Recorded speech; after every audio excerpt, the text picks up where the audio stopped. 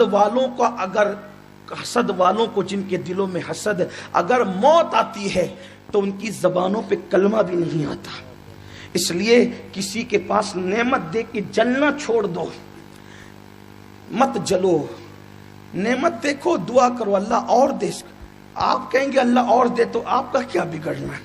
اور اللہ کے یہاں نعمت کی کوئی کمی ہے؟ یہ کیوں سوچتے ہو کہ اس کو مت دے اور مجھے دے؟ یہ کیوں نہیں سوچتے اللہ اس کو بھی دے مجھے بھی دے؟ کمی کیا ہے؟ اسی لیے جب لوگ دعا کرتے ہیں کہ اللہ ہماری عمر کاٹ کے فلاں کو دے دے، میں کہتا ہوں کاٹ کے کیوں دے یار؟ کاٹ پیٹ کے وہ دیتا ہے جس کی کمی ہوتی ہے. یہ کہا کرو اس کو بھی دے مجھے بھی دے، اس کی کمی کیا ہے؟ تو صغیرہ کبیرہ سے بچے، مشکوک چیزوں سے بچے، غیبت سے بچے، حسد سے بچے، دلوں کو کینے سے پاک رکھے، نماز کی پابندی کرے، نماز کی پابندی کرے، آنکھوں کو نامحرم کے خواہشات بھری نظر دیکھنے سے اپنے آپ کو بچائے. پھر فرمایا سخاوت کرے، ہاتھ اونچا رکھے، دیتا ہی رہے، مانگے نہیں دیتا ہی رہے، دینے والا بنے. فرمایا جب یہ ساری چیزیں جمع ہوتی ہے تب انسان متقی ہوتا ہے، اور جب متقی ہوتا ہے تب وہ ولایت کی منزل پر پہنچتا ہے. یہ ہے تقویٰ، یہ تقویٰ. اب اس میں سے کتنی چیزیں ہمارے اندر ہے ذرا دیکھ لیں، کتنی چیزیں ہمارے اندر ہے، ڈھونڈیے دیکھیے.